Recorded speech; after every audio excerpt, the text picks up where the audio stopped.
Lok Sabha seat से भाजपा उम्मीदवार स्मृति ईरानी ने कहा कि मुझे लगता है कि आज जनता का आभार व्यक्त करने का दिन है।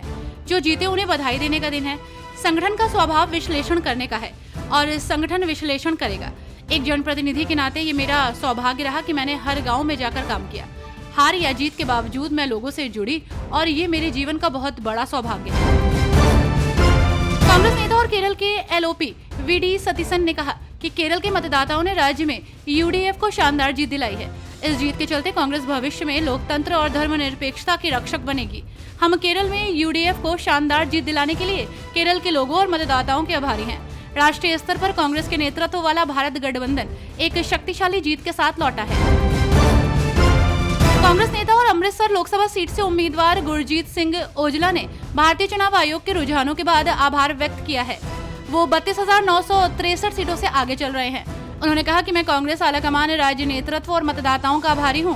पंजाब में कांग्रेस पार्टी के पक्ष में समर्थन की लहर है। लोकसभा चुनावों में भाजपा के नेतृत्व वाले गठबंधन एनडीए को अपेक्षित सीटें नहीं मिल पाई हैं।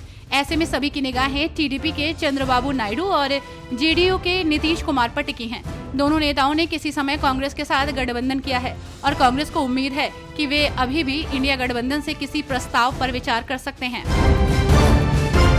चुनाव से पहले ईवीएम और वीवीपैट पर सवाल खड़े कर रहा विपक्ष मंगलवार को आशा के अनुरूप नतीजे आने के बाद ईवीएम मामले पर पहले की तरह फिर से चुप्पी ओढ़े हुए है। साथ ही निर्वाचन आयोग की निष्पक्षता पर खड़े किए जा रहे सवालों के सुर भी बदल गए हैं। फिलहाल ईवीएम के परिणामों की इस स्वीकारोक्ति से साफ हो गया है कि उसने हर चुनावों की तरह फिर से एक और अग्नि परीक्षा पास कर ली है। उत्तर प्रदेश की लोकसभा सीट मैनपुरी में सपा प्रत्याशी डिंपल यादव ने जीत 2,21,639 वोटों से हासिल की है। मैनपुरी में मिली जीत के बाद डिंपल यादव ने पहली प्रतिक्रिया देते हुए कहा कि मैनपुरी जनता ने एक सकारात्मक राजनीति को चुना है। साथ ही डिंपल यादव ने ये भी कहा कि भाजपा के बहुत सारे केंद्रीय मंत्री और राज्य मंत्री चुनाव हारे हैं। देश को इंडिया गठबंधन में एक उम्मीद की लहर नजर आ रही है।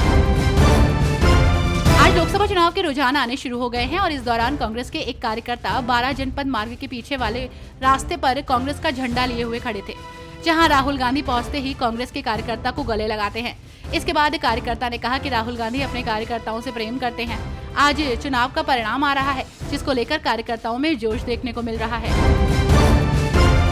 लोकसभा चुनाव का आज आखिरी दिन, वोटों की गिनती जारी है। अभी तक सामने आए रुझानों में एनडीए और इंडिया अलायंस के बीच कड़ी टक्कर है। इस कड़ी में ओडिशा के भुवनेश्वर में लोकसभा चुनाव 2024 की मतगणना के नवीनतम रुझानों के बाद बीजेपी मुख्यालय में कार्यकर्ताओं की तरफ से जश्न मनाया जा रहा है। बीजेपी कार्यकर्ता खुशी में लड्डू बनाते नजर आ रहे हैं। लोकसभा चुनाव के रुझानों पर कांग्रेस नेता दिग्विजय सिंह ने कहा कि पहली बात तो मैं बधाई देना चाहता हूं मल्लिकार्जुन खड़गे को, जिनके नेतृत्व में हमने बेहद अच्छा प्रदर्शन किया। सबसे ज्यादा बधाई मैं दूंगा राहुल गांधी जी को। ये उनका प्रयास, उनकी मेहनत और उनकी विचारधारा की जीत है।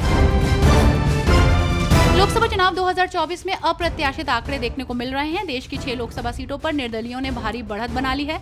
वहीं सबसे अधिक चर्चा राजस्थान की बाड़मेर लोकसभा सीट से निर्दलीय रविंद्र सिंह भाटी की हो रही है, लेकिन वे पीछे चल रहे हैं। तो वहीं जेल से चुनाव लड़ रहे अमृतपाल भारी मतों से आगे चल रहे हैं।